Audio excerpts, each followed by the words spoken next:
Is it possible that the last minute cancellation of my big Gran Fondo event actually saved me from failure?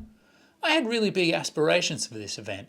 I was aiming for a top 100 finish, but I can think of at least 3 things that might have prevented that from happening. They might even be things you wouldn't think of. Let's get out on the road and dive into these reflections.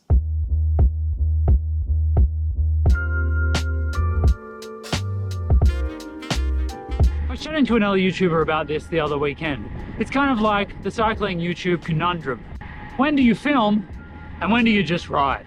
I usually reserve my Sundays for a long Zone 2 ride, which is a great opportunity to get a vlog in. But sometimes when the legs are feeling good, you just want to get out there and smash. That doesn't sound good. West Head Road Race is on today. Hope everyone's okay. Fire trucks, hopefully that's a good sign.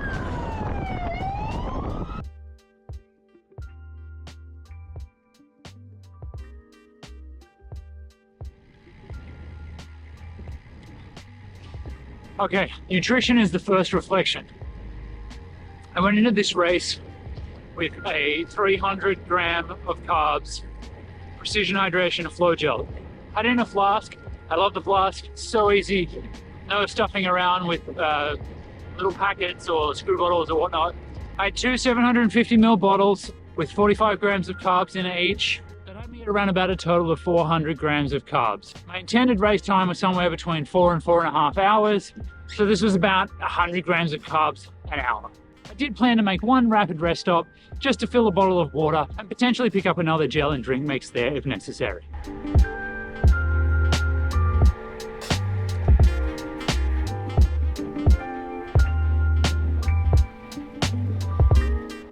Now I think that the volume was probably right, but I don't know if I'm ready or able to consume that volume.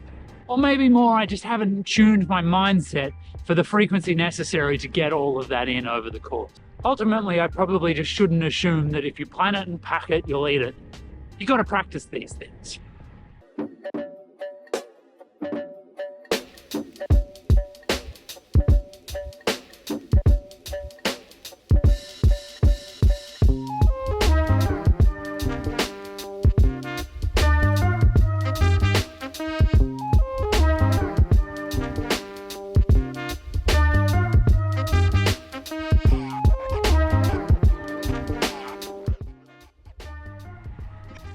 Probably the most critical reflection that I've got is the crew that you roll with.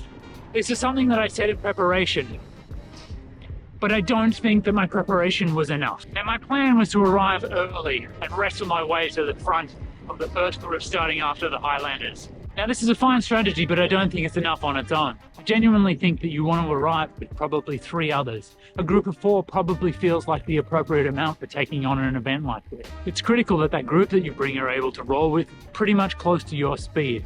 Otherwise, any of the gains that you get on the climbs, you're just going to forego waiting for them at the top. The ultimate alternative to this is just paying the $50 extra to go into the Highlanders group. I think this is what I'm going to do next year. I've noticed some of the other competitive amateurs are doing this now, the likes of Felix Oates. It's just the leg up without the stress at the start of the morning. Okay, that ride was far more smash than content. Let's take it inside for the rest of these reflections. My final reflection is equipment, but not the obvious equipment, some of the equipment that's doing the work behind the scenes. My goal going into this race was to streamline my decisions and keep things as aero as possible. For better or worse, I've managed to refine my toolkit into just 3 items. 1, a Dynaplugger, 2, a multi-tool, and 3, this. This is a CYCPLUS AS2 Pro mini electric pump. CYCPLUS were kind enough to send me one of these pumps to test out, and it hasn't disappointed. It's actually made its way into my everyday carry. What I like best about this pump is the size and the sheer convenience. It is as small as CO2 canisters and a valve, and it is way easier to use. I don't know about you, but I am hopeless with CO2 canisters. I never manage to get it right, and ultimately I end up wasting most of it anyway. The fact that they are one shot and done can leave you in quite a predicament, like it did when I was out on my first gravel ride. Also, the fact that this electric pump has a pressure gauge is super valuable. On my Canyon gravel bike, I have Zip 303 hookless rims. Hookless rims, especially with tubeless tyres, require very specific tyre pressures. So being able to know exactly what I'm pumping those tyres up to is a lot of peace of mind. This is not something that you get with a mini pump or with CO2 canisters.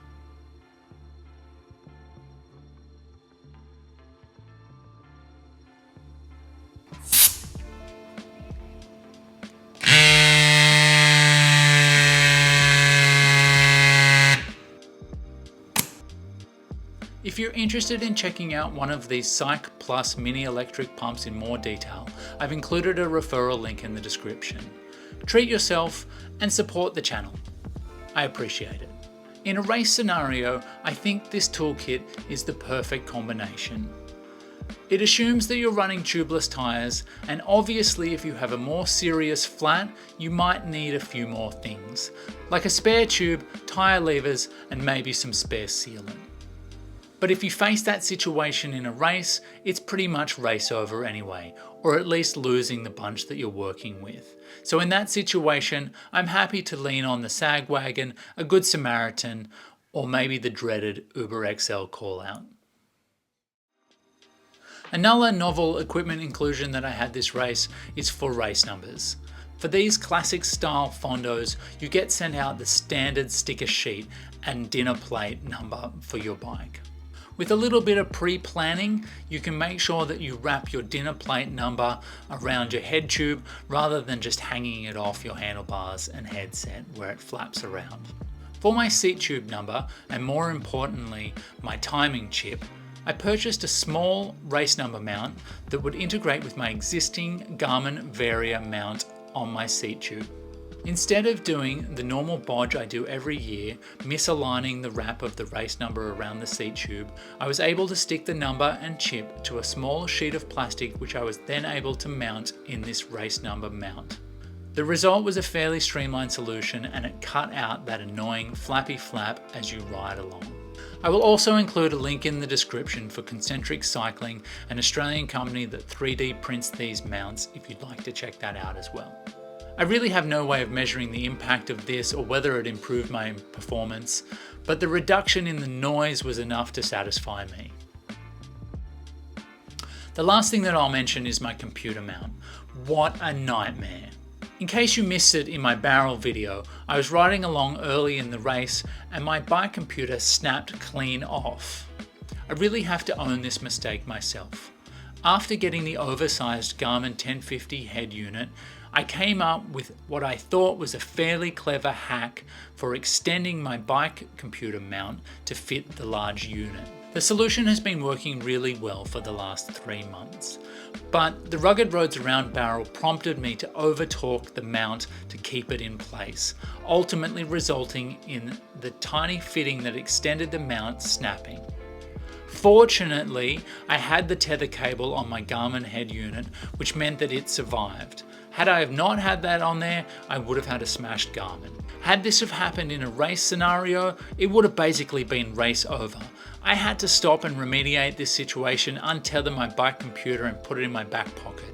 It would have meant a race that I didn't have any metrics or data, and I would have lost the bunch I was riding with when the incident actually happened. I won't make a mistake like this again.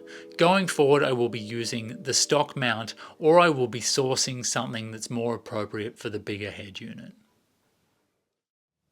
Okay, well, I guess when it comes to the Barrel Classic, we'll never know. But there are definitely some takeaways that I've made that I'm going to apply to future events that I go in. In terms of my nutrition, I'm definitely going to be trying to take in more carbs per hour. But not only that, I'm going to be trying to make sure I can get them in. In some of my longer rides that I do for training, I'll be focusing on upping the nutrition. I'm going to be far more intentional with the group that I ride with on the day, or I'm going to look into formally securing a more competitive starting position. In terms of equipment, I'm going to be crossing the T's and dotting the I's. What I've learned from this event is that no detail is too small. You need to focus in on all of the little things to ensure that you don't have a mechanical, even where you least expect it. For any of my subscribers out there still watching, sorry it's been a little bit of time in between videos. This one's taken a little bit of extra to pull together. I've had some trades around my house and it's been hard to get some filming in. But I promise you I'm back to regular schedule and we'll be getting some more videos out over the coming holiday break.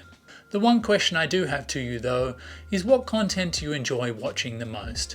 I'd love to hear from you. Leave me a comment with the types of content that you would like to see. Other than that, folks, until next time, see ya!